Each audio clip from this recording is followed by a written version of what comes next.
জাহিলি যুগের মুশরিকরা যেই ভ্রান্ত ধারণা রাখত সত্য এবং বাতিলকে যাচাই বাছাই করা সম্পর্কে, তার একটি মতবাদ হচ্ছে যে কোনো জাতি যদি শক্তিশালী হয়, কোনো জাতি যদি ক্ষমতার অধিকারী হয়, কোনো জাতি যদি জ্ঞানী বিচক্ষণ হয়, তাহলে জানতে হবে যে সেই জাতি সত্য পথে ন্যায় পথে রয়েছে এবং তারা জ্ঞানী হতে পেরেছে, শক্তিশালী হতে পেরেছে, নেতৃত্বের অধিকারী হতে পেরেছে, সম্মানিত হতে পেরেছে তাদের সত্যবাদী হওয়ার জন্য বা তাদের সত্যপন্থী হওয়ার জন্য এবং তাদের ন্যায় পথে থাকার জন্য। এই রকম ধরনের ধারণা ঠিক না ভুল? হ্যাঁ, যে কোনো জাতি যদি যে কোনো যুগেই হোক, এমনকি আজকের যুগেও কিয়ামত পর্যন্ত এবং আগে যেসব জাতি এসছে সেসব জাতি সম্পর্কেও একই কথাই, যে যেই জাতি বেশি উন্নতি করতে পেরেছে, ধন সম্পদের ক্ষেত্রে হোক, নেতৃত্বের ক্ষেত্রে হোক, আর ক্ষমতার ক্ষেত্রে হোক, প্রভাবশালী হওয়ার ক্ষেত্রে হোক, আর বিদ্যাবুদ্ধির ক্ষেত্রে হোক, প্রযুক্তির ক্ষেত্রে হোক, সায়েন্স টেকনোলজির ক্ষেত্রে হোক, যে জাতি বেশি উন্নতি করতে পেরেছে জানতে হবে যে সেই জাতি কি সঠিক পথে রয়েছে, সেই জাতি হচ্ছে কি সত্যপন্থী, সেই জাতি ঠিক রাস্তায় রয়েছে। এই রকম ধারণা, এটি ছিল কোন যুগের ধারণা? জাহিলি যুগের মুশরিকদের। এর মানে এই নয় যে শুধু জাহিলি যুগের মুশরিকরা এই ধারণা রাখতো, আজকেও বহু মানুষ রয়েছে, কাফের মুশরিক বিধর্মিত রয়েছেই, কিন্তু বহু মুসলিম রয়েছে, জন্মগত মুসলিম, তারা এইরকমই ধারণা করে যে আজকালকার যুগে আমেরিকাকে দেখছি সবচেয়ে বেশি উন্নত দেশ, হ্যাঁ, ইউরোপ উন্নত, হ্যাঁ, পশ্চিমারা বেশি উন্নত। তাহলে বোঝা যাচ্ছে তাদের সংস্কৃতি, তাদের সভ্যতা এবং তাদের বিদ্যা বুদ্ধি এবং তারা যেই পথের ওপর রয়েছে সেটি হচ্ছে ভালো পথ।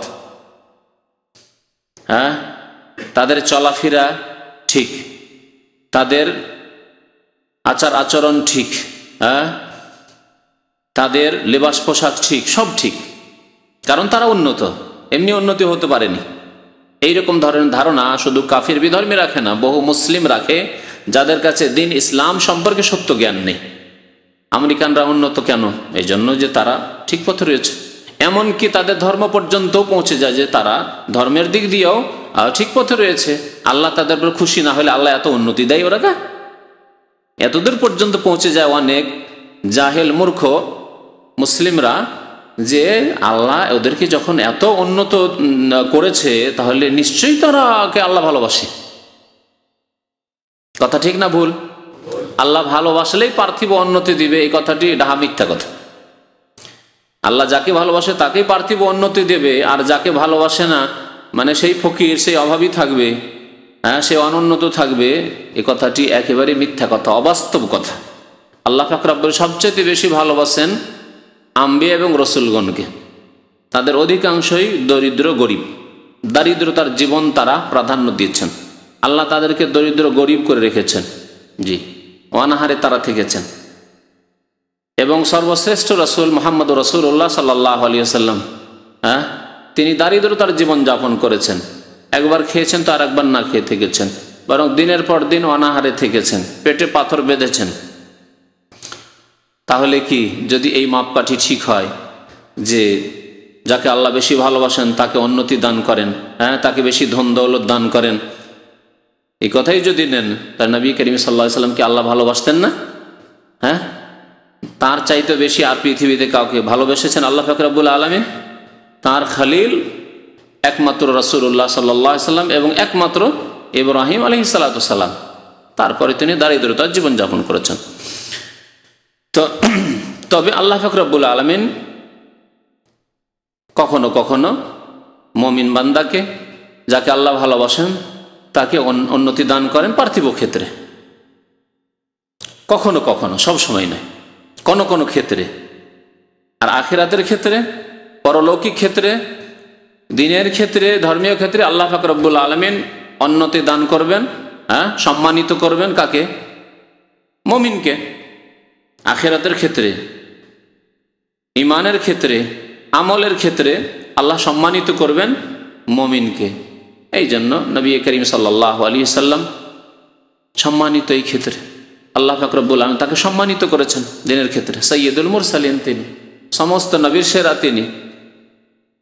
তিনি প্রথম গিয়ে জান্নাতের দরজা নক করবেন। প্রথম জান্নাতের দরজা তার জন্য খোলা হবে, প্রথম জান্নাতে তিনি প্রবেশ করবেন, তারপরে তার উম্মতরা প্রবেশ করবে। এগুলি সম্মান নয়, আখিরাতের সম্মান। আখিরাতের সম্মানকে আল্লাহ পাক রব্বুল আলামিন খাস করেছেন মুত্তাকিন, আল্লাহ ভীরুদের জন্য। জি, এবং সবচাইতে বেশি মুত্তাকি আল্লাহ ভীরু প্রিয় নবী মুহাম্মদ রাসূলুল্লাহ সাল্লাল্লাহু আলাইহি সাল্লাম। দুনিয়ার ক্ষেত্রে কখন আল্লাহ পাক রব্বুল আলামিন দেন ধার্মিক লোককে, আর কখন আবার দেন না। আল্লাহর হিকমতে, আল্লাহর হিকমতেই দেন, আবার আল্লাহর হিকমতে দেন না। দাউদ আলাইহিস সালামকে আল্লাহ দিয়েছেন পৃথিবীর নেতৃত্ব ক্ষমতা, সুলাইমান আলাইহিস সালামকে পৃথিবীর নেতৃত্ব ক্ষমতা আল্লাহ পাক দিয়েছেন। হ্যাঁ, ইউসুফ আলাইহিস সালামকে আল্লাহ পাক রব্বুল আলামিন পৃথিবীর ক্ষমতা নেতৃত্ব দিয়েছেন, এবং হকপন্থী ও সত্যপন্থীও তারা ছিলেন। আবার অন্যান্য আম্বিয়াদেরকে দেননি, তারাও হকপন্থী ছিলেন। এটি হচ্ছে সঠিক দিন এবং সঠিক আকীদা, বিশ্বাস ইমানদারদের সম্পর্কে, বা ইমানদারদের আকীদা, যে আল্লাহ পাক রব্বুল আলামিন পৃথিবীতে যাকেই দিবেন জ্ঞান বুদ্ধি, যাকেই দিবেন মান সম্মান, যাকেই দিবেন নেতৃত্ব, যাকেই দিবেন ধন দৌলত, সেই ব্যক্তি হকপন্থী সত্যপন্থী, এ কথা ঠিক নয়।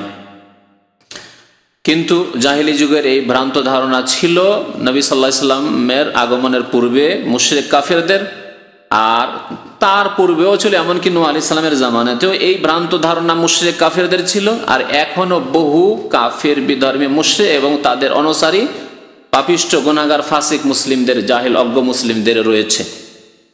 এই ভ্রান্ত ধারণা দূর করার উদ্দেশ্যে লেখক বলছেন যে এটি জাহিলি মতবাদ। সুতরাং মুসলিমের এই রকম ধারণা থাকা উচিত নয় যে একই গ্রামে বাস করেন আর একজন লোক উন্নতি করেই যাচ্ছে, টাকা পয়সার অভাব নেই, ধন দৌলতের অভাব নেই, বাড়ি ঘরের অভাব নেই, ছেলে মেয়েদের অভাব নেই, লাঠির জনের অভাব নেই। আরে বাপরে, আল্লাহ খুব ভালোবাসে। হ্যাঁ, এই ধারণা মুসলিম তুমি রাখবে না, খবরদার না। এই ধারণা ইসলামিক ধারণা, ইসলামিক আকীদা নয়। এই ক্ষেত্রে বহু আয়াত রয়েছে কোরআন কারীমের। লেখক বেশ কিছু আয়াত উল্লেখ করেছেন। আমি প্রায় আয়াতগুলি আপনাদের সামনে সংক্ষেপে তাফসীর করে শোনাবো, যাতে করে এই সম্পর্কে একটা ভালো ধারণা আসে। লেখক বলছেন, আল ইস্তিদলালু বিকওমিন উতু কুওয়ান ফিল আফহামি ওয়াল আমাল। ভ্রান্ত ধারণা একটি এই ছিল জাহিলি যুগের, যে তারা এমন জাতির কথা উল্লেখ করে তারা প্রমাণ পেশ করত যে এরা সত্যপন্থী, এরা হকপন্থী, এরা ন্যায় পথে রয়েছে, এরাই ভালো পথে রয়েছে, যাদেরকে শক্তি দেওয়া হয়েছে জ্ঞান বিদ্যার ক্ষেত্রে এবং কাজ কর্মের ক্ষেত্রে, ওয়াল আমাল কাজকর্মের ক্ষেত্রে, অফিল মুলক এবং রাজত্বের ক্ষেত্রে, ওয়াল মাল ধন সম্পদের ক্ষেত্রে, ওয়াল জাহ মান সম্মানের ক্ষেত্রে, মর্যাদার ক্ষেত্রে। এগুলি হচ্ছে পার্থিব ক্ষেত্র, তাই না? পার্থিব ক্ষেত্রে বিচক্ষণ হওয়া, বিদ্বান হওয়া, বিদ্যা বুদ্ধির মালিক হওয়া পার্থিব নিয়ামত। কাজকর্মের ক্ষেত্রে কর্মে পটু, হ্যাঁ, টেকনোলজি। জি, দেখেন আজকাল পৃথিবীতে যতগুলি টেকনোলজি রয়েছে সব কাফেরদের হাতে, তাই না? মোবাইল থেকে শুরু করে ইন্টারনেট আর যা কিছু পৃথিবীর আর কি, দেখেন প্রচার মাধ্যম যতগুলি আছে টেকনোলজি। এই যে টেকনোলজি সামনে আপনার আছে, যে টেকনোলজি যে রেকর্ড করছে, হ্যাঁ, সিডি, হ্যাঁ, এই টেকনোলজি, এইসব টেকনোলজি, তাই না? এগুলো তৈরি করছে কারা? কাফেরা তৈরি করছে। এগুলো আমাল, হ্যাঁ, কর্মের ক্ষেত্রে, কর্মজগতে। আর এই কর্ম হয়েছে বিদ্যা বুদ্ধির ভিত্তিতে, হ্যাঁ, শুধু দিনের বিদ্যা নয়, দুনিয়ার বিদ্যায় তারা খুব বিচক্ষণ হয়েছে। এগুলো বিদ্যার ক্ষেত্রে। রাজত্বের ক্ষেত্রে পৃথিবীর বড় শক্তি আমেরিকা, পৃথিবীর বড় শক্তি ছিল রাশিয়া, সোভিয়েত ইউনিয়ন। ধন সম্পদের ক্ষেত্রে ইহুদিরা সবচেয়ে বেশি ধন সম্পদের মালিক, পুঁজিপতি পৃথিবীতে, হ্যাঁ, ইহুদিরা। ওয়ালজাহ মানসম্মান, পার্থিব মান সম্মানের দিক দিয়ে, হ্যাঁ, বড় বড় যেগুলি মিটিং হচ্ছে, সম্মেলন হচ্ছে তাদের, তাতে বড় বড় কাফের নেতারা সেখানে, হ্যাঁ, এগুলো মান সম্মান। তো এগুলি দেখে যদি আমরা এই নির্ণয় করতে চাই যে এরা হচ্ছে কি ঠিক পথে, পার্থিব ক্ষেত্রে জ্ঞানী, সেটা অস্বীকার করার কিছু নেই, কিন্তু এরাই হচ্ছে ঠিক পথে, এদের সভ্যতাই এদেরকে এত উন্নত করেছে, হ্যাঁ, এদের কালচার এত এভাবে উন্নত করেছে, সেজন্য তারা ন্যাংটা হয়ে থাকে, আপনি ন্যাংটা হয়ে থাকবেন। তারা লিভ টুগেদার করে, বিয়ে শাদী করে না, জেনা ব্যভিচারে ডুবে থাকে, আপনারাও সেই পথ ধরবেন বা তার প্রশংসা করবেন। তাদের প্রশংসা করবেন যারা পাপে গুনাহে ডুবে, যারা পানির চাইতে বেশি মাদক দ্রব্য ব্যবহার করে, তাদের প্রশংসা করবেন, ঝাড় এরাই উন্নত, এই জন্য এরা তো ভালো না। ফারাদ্দাল্লাহু যালিকা বিকাউলিহি, এটি ছিল জাহিলি যুগের ভ্রান্ত মতবাদ। আল্লাহ পাক রব্বুল আলামিন এই ভ্রান্ত মতবাদের খণ্ডন করেছেন এই বাণীগুলি দিয়ে। তার মধ্যে এখানে 3টি আয়াত উল্লেখ করেছেন লেখক রহমতুল্লাহ আলাইহি। প্রথম আয়াত সূরা আহকাফের আয়াত নম্বর 26। মহান আল্লাহ ইরশাদ করেছেন, ওয়ালাকাদ মাক্কান্নাহুম ফীমা ইন মাক্কান্নাকুম ফি, নিশ্চয় আমি তাদেরকে শক্তিশালী করেছি, নিশ্চয় আমি তাদেরকে শক্তিশালী করেছি, ফিমা এমন এমন ক্ষেত্রে যেই ক্ষেত্রে তোমাদেরকে এত শক্তি দান করিনি, ফিমা ইন মাক্কান্নাকুম ফি, যেই ক্ষেত্রে তোমাদেরকে এত ক্ষমতা দান করিনি। সম্বোধন করেছেন আল্লাহ পাক রব্বুল আলামিন কাকে? মুমিনদেরকে, মুসলিমদেরকে, নবী করিম সাল্লাল্লাহু আলাইহি সাল্লামকে, সাহাবায়ে কেরামদেরকে, কিয়ামত পর্যন্ত মুমিন মুসলিমদেরকে, যে তোমাদেরকে এত শক্তিশালী করিনি যত শক্তিশালী তাদেরকে আমি করেছিলাম। আগের যুগের বিভিন্ন জাতি, বিভিন্ন গোষ্ঠী, বিভিন্ন উম্মত সম্পর্কে আল্লাহ বলছেন, যেমন আদ সম্প্রদায়, সামুদ সম্প্রদায়, হ্যাঁ, বিভিন্ন জাতি। বর্তমান যুগে ইউরোপ, আমেরিকা, জাপান, চায়না, এসব এমন শক্তি তাদেরকে আমি দান করেছি যা তোমাদেরকে দান করিনি দিনই। পার্থিব শক্তি এগুলি আমি তাদেরকে দিয়েছি। তার মানে এই নয় যে তারা সঠিক পথে রয়েছে। এই আয়াতটি সম্পূর্ণ করি।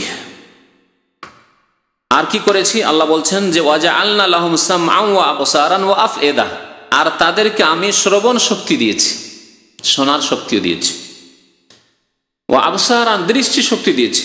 দৃষ্টি শক্তি সবার রয়েছে, কারো সূক্ষ্ম দৃষ্টি রয়েছে, কারো মোটা দৃষ্টি রয়েছে। আপনিও তো দেখছেন, কিন্তু এর মধ্যে কি আছে তা জানেন না, হ্যাঁ। কিন্তু আরেকজন সূক্ষ্ম দৃষ্টিতে দেখছে যে এতে কি ত্রুটি আছে, আর কি এটি আর একটা সেটে কি পার্থক্য আছে সে বুঝতে পারছে। বাসারণ বাসারণ মানে শুধু চোখে দেখা না, চোখে মোটা মোটা জিনিস দেখার ক্ষেত্রে হয়তো সবাই সমান মোটামুটি, হ্যাঁ। কিন্তু সূক্ষ্ম দৃষ্টি কাউকে দিয়েছে, কাউকে একেবারে ভিতর থেকে অনেক কিছু বোঝার মতো দৃষ্টি দিয়েছে, কাউকে হালকা দৃষ্টি দিয়েছে আল্লাহ পাক রব্বুল আলামিন। ওয়া আফএদাতান, এবং তোমাদেরকে হৃদয় দিয়েছি। আফএদা কলব, ফুয়াদুন মানে হচ্ছে কলব, ওর বহু বচন জামা হচ্ছে আফএদা। আল্লাহ তোমাদেরকে হৃদয় দিয়েছেন যা দিয়ে ভালো মন্দ পার্থক্য করতে পারো। তো পার্থিব ক্ষেত্রে অনেক কিছু তাদেরকে দিয়েছি, কিন্তু তাদের এই সব শক্তি, ক্ষমতা, বিবেক, বুদ্ধি, শ্রবণ শক্তি, দৃষ্টি শক্তি আর তাদের হৃদয় কোনো কাজে এসেছিল? ফামা আগনা আনহুম সামউহুম ওয়ালা আবসারুহুম ওয়ালা আফইদাতুহুম, তাদের কোনো কাজে আসেনি তাদের শ্রবণ শক্তি, ওয়ালা আবসারুহুম তাদের দৃষ্টি শক্তি কোনো কাজে আসেনি, ওয়ালা আফইদাতুহুম আর তাদের হৃদয় অন্তরও কোনো কাজে আসেনি। তাদেরকে সৎ পথ দেখাতে পারেনি, আল্লাহর প্রতি বিশ্বাস তারা করতে পারেনি, পরকালের প্রতি তারা বিশ্বাস করেনি, বেঈমান হয়ে কাফের, মুশরিক, বিধর্মী হয়ে মারা গেছে। সুতরাং তারা জাহান্নামের ইন্ধন হবে। আল্লাহ পাক রব্বুল আলামিন কথা বলেছেন। তাহলে পার্থিব উন্নতি করায় মানে উন্নতি নয়। আল্লাহ পাক রব্বুল আলামিন কখনো কখনো আল্লাহর শত্রুদেরকে, কাফের, জালেমকেও পৃথিবীর বিভিন্ন ক্ষমতা দিয়ে থাকেন। এই ছিল একটি আয়াত।